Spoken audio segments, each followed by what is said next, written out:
Bonjour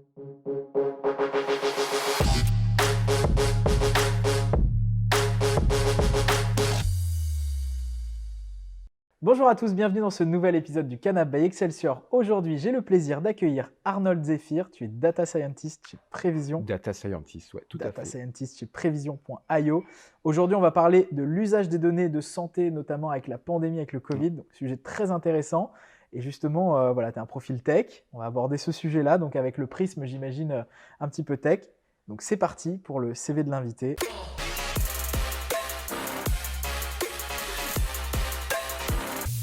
Très bien. Eh ben, Arnold Zephyr, ça c'est bon. Donc, data scientist, le terme n'est pas encore francisé. On en cherche Ouais. un, ingénieur de la donnée, etc. Ouais. En pratique, on code des intelligences artificielles, souvent. Mhm. On travaille avec la donnée.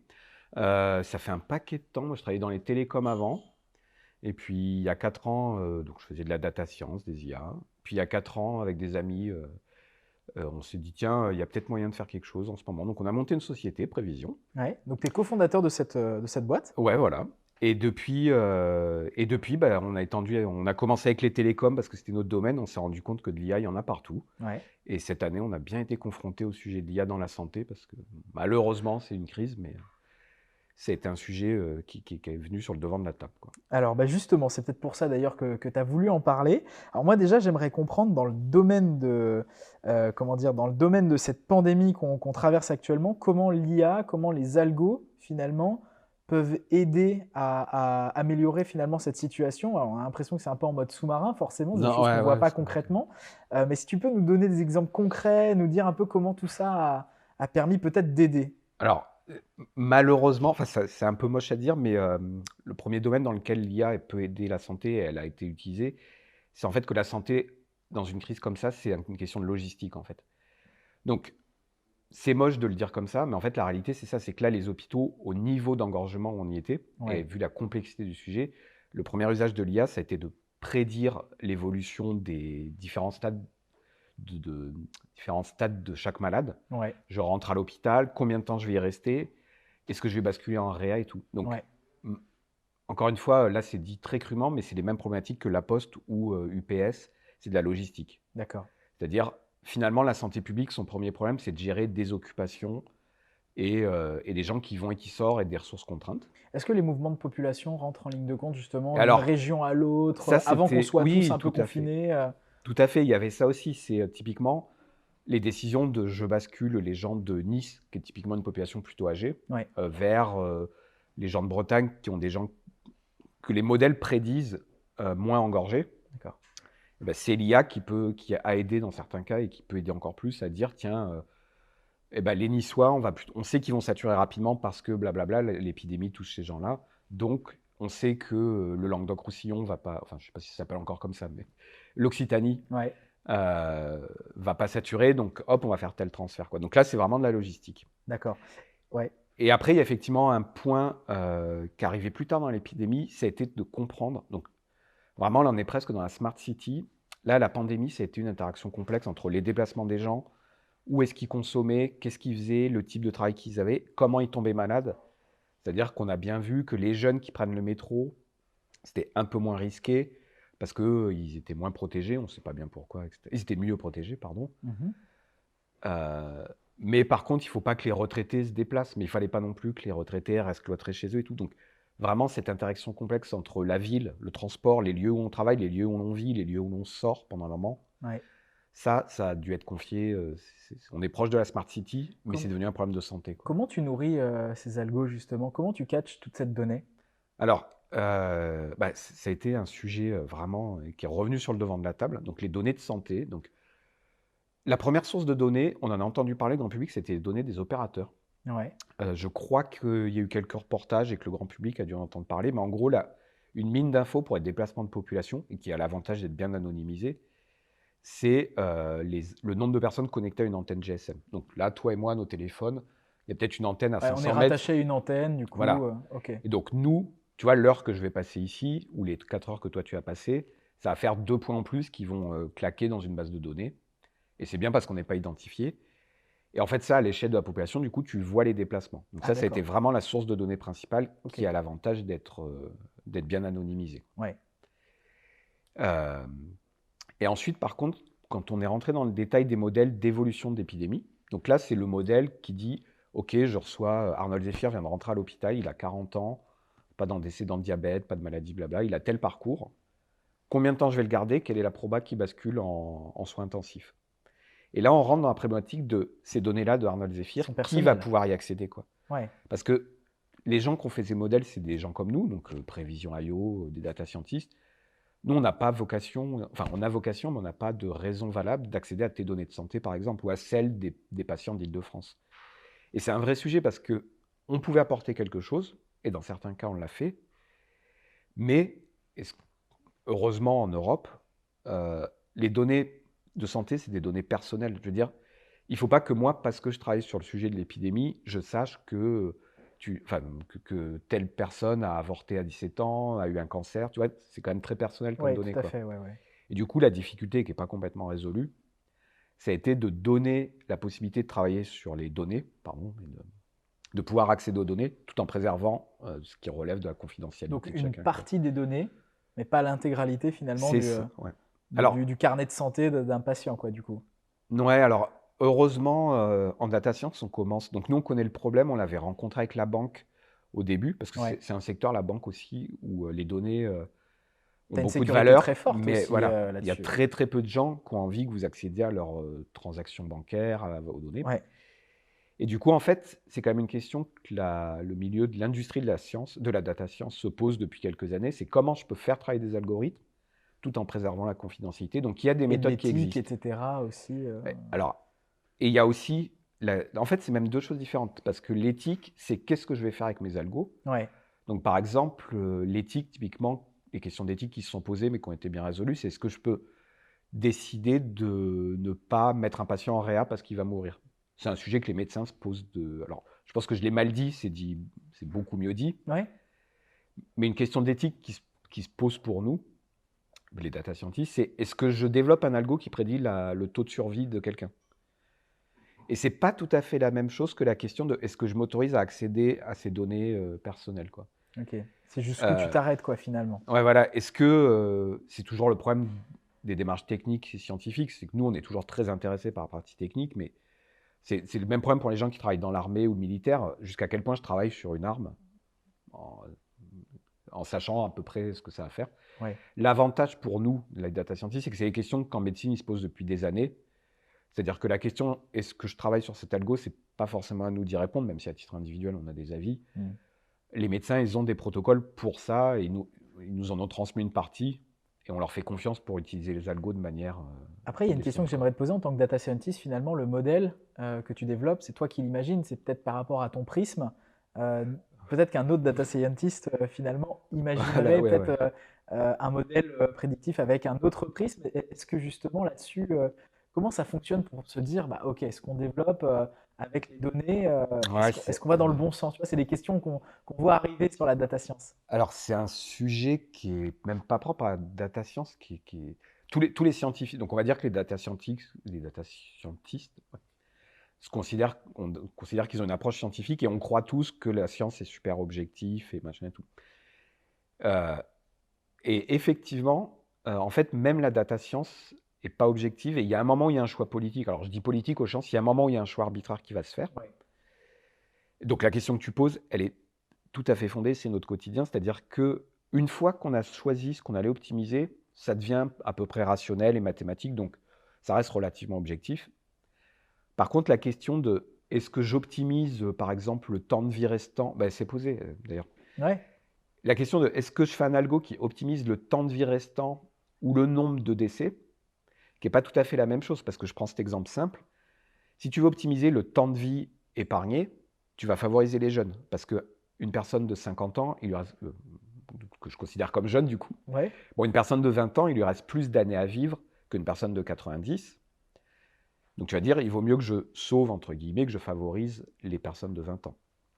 Une personne de 90 ans, si tu prends le nombre d'années à vivre, c'est pas beaucoup. Par contre, si tu veux sauver le nombre de personnes, si tu veux diminuer le nombre de décès, il vaut mieux favoriser les personnes de 90 ans parce qu'elles ont plus de chances de mourir.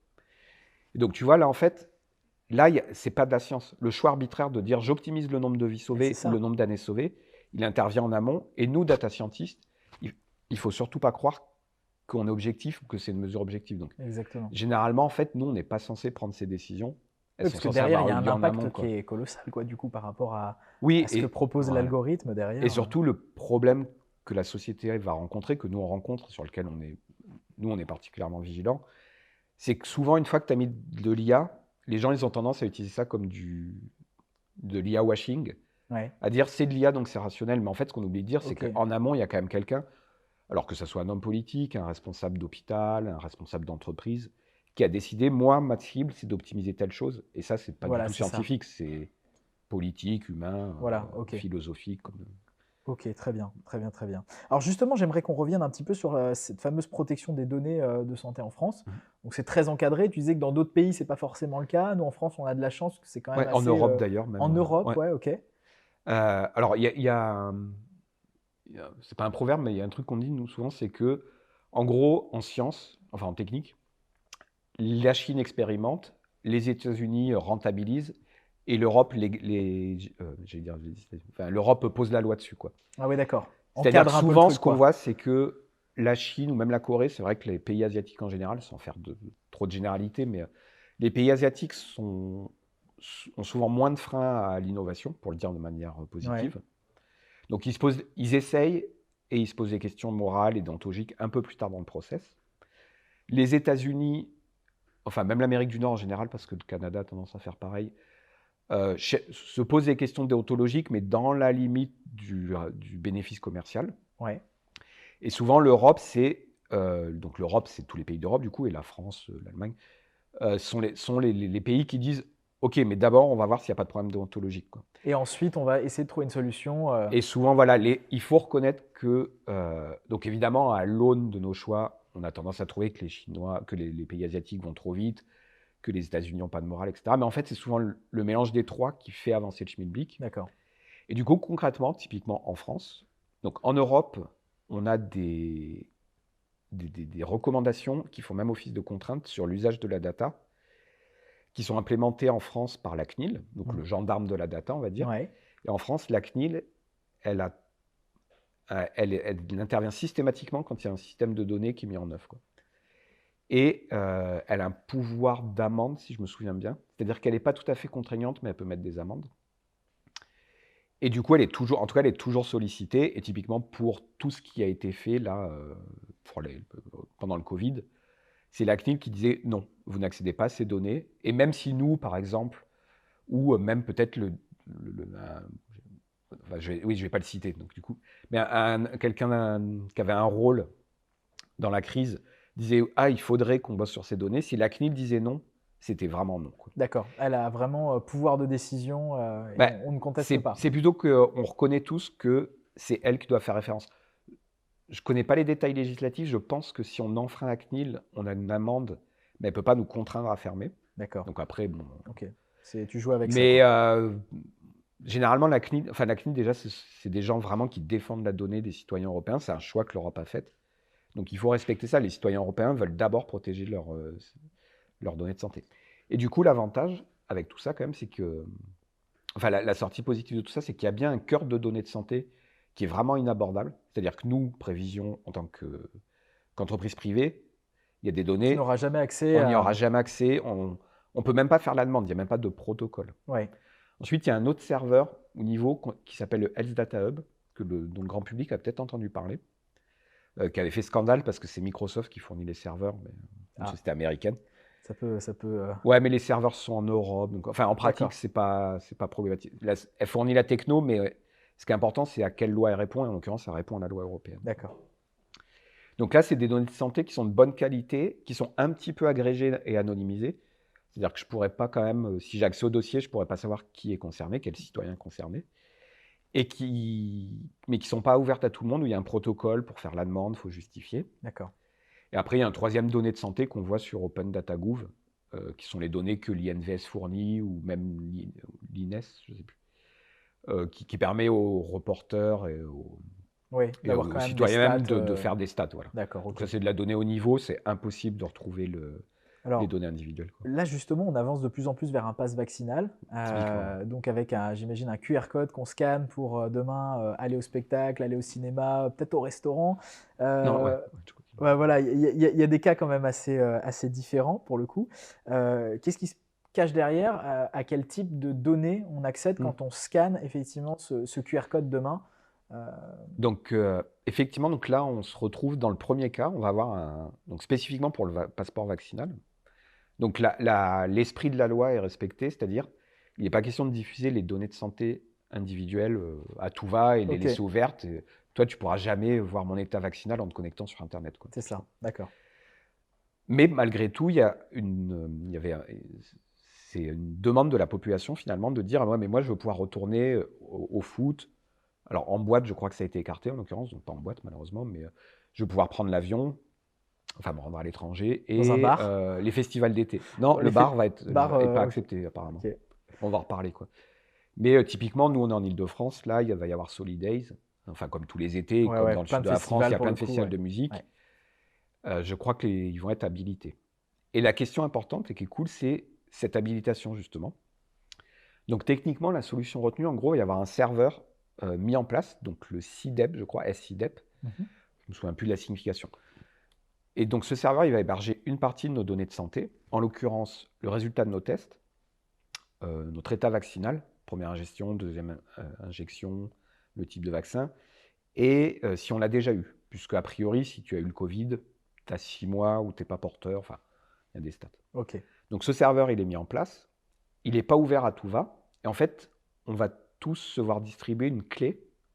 Donc pour les gens qui n'ont pas de smartphone ou qui ne veulent pas utiliser, ça sera un QR code à flasher. Voilà, pas une clé physique, on est d'accord, hein. Voilà, oui, pardon, clé au sens Une clé, cryptographique, donc un ouais. token pour ceux Ok, un qui sont dans la token. tech, quoi.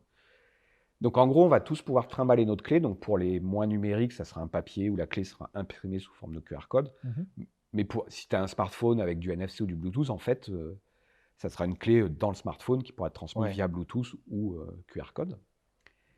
Et en fait, il y aura d'une part, nous, citoyens, on aura notre clé.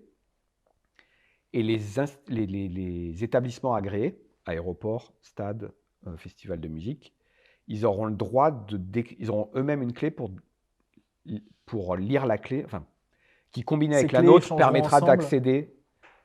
En fait, les deux clés seront nécessaires pour accéder au serveur SIDEP Ouais.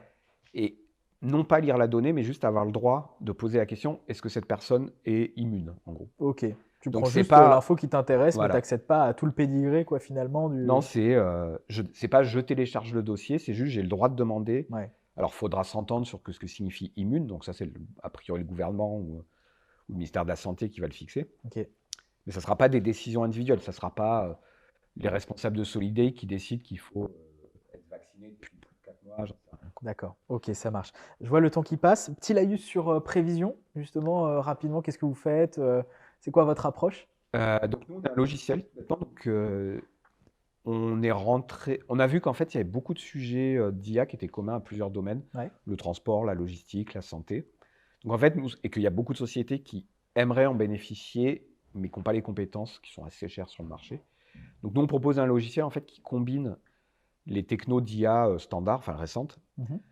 et qui, suivant la typologie de problème, va mettre en place les meilleurs algos, les algos les plus adaptés, quoi. Donc on a une solution horizontale, un outil d'entreprise en fait pour faire de l'IA. Ok. Peu importe le secteur d'activité, C'est là-dessus, vous ça, avez. c'est agnostique, Ok. Très et a cool. priori ça marche avec tous les secteurs d'activité. Bon, bah super. On va passer maintenant aux questions.